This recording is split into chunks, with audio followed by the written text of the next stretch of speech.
ایک ایسی دنیا جو ناانصافی سے بھری ہوئی ہے ہمارے ارد گرد، اس میں سورہ نساء ہمیں یاد دلاتی ہے کہ انصاف کیسا ہوتا ہے، عورتوں کے لیے، یتیموں کے لیے اور کمزوروں کے لیے۔ السلام علیکم۔ آج ہم خلاصہ کریں گے مختصر سا سورہ نساء کے بارے میں۔ سورہ نساء چوتھی صورت ہے قرآن کی، اور اس کا مطلب ہے عورتیں، اور یہ ایک مدنی صورت ہے، اور اس کا جو ریولیشن آرڈر ہے وہ ہے 92۔ تو اس کے جو چوتھے جز میں، یہ چوتھے جز سے شروع ہوتی ہے اور چھٹے تک جاتی ہے، تو فورتھ جز میں جو ٹاپکس ہیں ان کی بات کر لیتے ہیں۔ اس میں یتیموں کے حقوق کے بارے میں بڑی کلیئر انڈیکیشن آئی ہے کہ ان کو ان کا جو مال ہے وہ دینا چاہیے، ان کے مال کو کسی بری چیز سے ریپلیس نہیں کرنا چاہیے، ان کا مال آپ نہ کھائیں، ٹھیک ہے، ان کا مال اپنے ساتھ مکس نہ کریں، یہ بہت بڑا جرم ہے، بہت بڑا گناہ ہے۔ اور ان کے جو یتیم لڑکیاں ہیں ان کو ان کے حقوق دیں، اور ان سے شادی مت کریں اگر آپ ان کے ساتھ انصاف نہیں کر سکتے۔ اور یتیموں کو تب تک آپ ان کا مال نہ دیں جب تک آپ کو لگتا ہے کہ وہ میچور نہیں ہوگے، جب تک وہ پیوبرٹی یا وہ بلوغت کو نہیں پہنچ گئے، اور آپ ان کو ٹیسٹ کرتے رہیں کہ جب تک ان میں صحیح اور غلط کی پہچان نہیں آ گئی آپ ان کو ان کا مال نہیں دیں، اور ان کا جو مال ہے اس کو آپ فالتو اور فضول خرچ نہ کریں، اور ضرورت کے بغیر خرچ نہ کریں، اور امیروں کو یہ ان کا مال لینے سے بچنا چاہیے۔ یہ غریبوں کے لیے، یہ اگر مال ہے تو یہ غریبوں پہ اسپینڈ ہونا چاہیے، اور جو یتیموں کا مال جو ہے وہ ناحق کھائیں گے، وہ اپنا جو پیٹ ہے وہ آگ سے بھر رہے ہیں۔ پھر اس میں بات آتی ہے ایک سے زیادہ بیویوں کی، تو اللہ تعالیٰ نے اجازت دی ہے اپ ٹو 4 وائفز کی، 4 بیویاں جو ہیں وہ مرد رکھ سکتا ہے، لیکن شرط، کنڈیشن ہے انصاف۔ اور انصاف کے لیے کیا چیزیں ریکوائرڈ ہے کہ وہ سیم فائنینشیل الاؤنس دے، اور سیم لیونگ سٹینڈرڈ دے، اور ایکول برابری کی جو راتیں اپنی وہ تقسیم کرے۔ اور وہ جو لونڈیوں کے ساتھ سونے والا کانسیپٹ تھا وہ اب اپلیکیبل نہیں ہے۔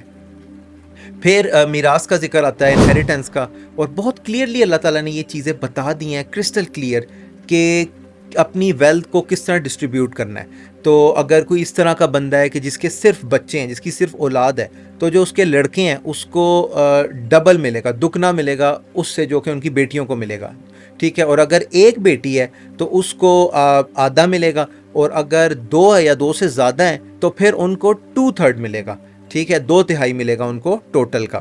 اور اگر جو بندہ جس کا انتقال ہوا ہے، اگر اس کے ماں باپ بھی ہیں، پیرنٹس بھی ہیں اور بچے بھی ہیں، تو پھر جو پیرنٹس ہیں نا ان کا شیئر جو ہے وہ 1/6 ہوگا۔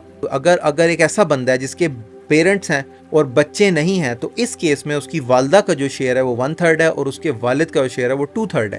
اور اگر ایک ایسا بندہ ہے کہ جس کی شادی نہیں ہوئی تھی اور صرف پیرنٹس ہیں اور بہن بھائی ہیں، تو جو والدہ ہیں، مدر کا شیئر جو ہوگا 1/6 ہوگا، اور باقی جو شیئر ہے وہ فادر کا ہوگا جو 5/6 ہے، اور بہن بھائیوں کو کوئی شیئر نہیں ملے گا اس کیس میں۔ اور اگر جو ایک ایسی عورت ہے جس کا جو چلی گئی ہے اور اس کے کوئی بچے نہیں ہیں، تو اس کے ہسبینڈ کو جو ہے نا اس کی آدھی جائیداد، اس کا ہاف جو ہے وہ ملے گا، اور اگر اس کے بچے ہیں تو ہسبینڈ کو پھر 1/4 ملے گا۔ اور اگر ایک ایسا بندہ ہے کہ جس کا انتقال ہو، جس کے بچے نہیں ہیں، اور اس کی ایک سے زیادہ بیویاں ہیں، تو جو بیویوں کا شیئر ہے وہ 1/4 ہے، اور اگر اس کے بچے ہیں تو پھر بیویوں کا شیئر جو ہے وہ 1/8 ہے۔ اور کلالہ جو ہے، جب میں آگے چل کے بتاؤں گا کلالہ کون ہے، کلالہ کے جو بہن بھائی ہیں اس کو 1/6 ملے گا۔ اور بہت اہم چیز یہ ہے کہ ہم اس کو چینج نہیں کر سکتے اپنی مرضی سے، یہ اللہ تعالیٰ کی فکسڈ کنڈیشنز ہیں، ہم اس کو چینج نہیں کر سکتے۔ اگر کسی نے غلط وصیت لکھی ہوئی ہے تو گھر والوں کا فرض بنتا ہے کہ وہ اس کو اللہ تعالیٰ کے ان بتائے ہوئے طریقوں پر امپلیمنٹ کرے۔ پھر ذکر آتا ہے محرم لیڈیز کا۔ محرم خواتین کون ہے؟ وہ عورتیں جن سے آپ کا نکاح حرام ہے۔ اس میں ایک لمبی لسٹ ہے، آپ کی فادر کی وائفز، ٹھیک ہے، آپ کی مائیں، ٹھیک ہے، انکلوڈنگ آپ کی جو نانی ہیں، گرینڈ مدرز، آپ کی بیٹیاں، اور آپ کی جو بیسیکلی گرینڈ ڈاٹرز ہیں وہ بھی، آپ کی بہنیں انکلوڈنگ اسٹیپ سسٹرز، آپ کی والد کی بہنیں، ٹھیک ہے، یہ آپ کی پھوپھیاں، آپ کی خالائیں، آپ کی جو بھتیجیاں ہیں، آپ کی بھانجیاں ہیں، رضائی مائیں اور رضائی بہنیں۔ آپ کی ساس، اور آپ کی جو بیسیکلی سسٹر ان لا ہیں، تب تک کہ ان کی بیٹی آپ سے جو ہے آپ کے نکاح میں ہیں، اور آپ کی بیوی کی وہ بچیاں جو دوسرے بیوی کے ہسبینڈ سے تھی، اور آپ کی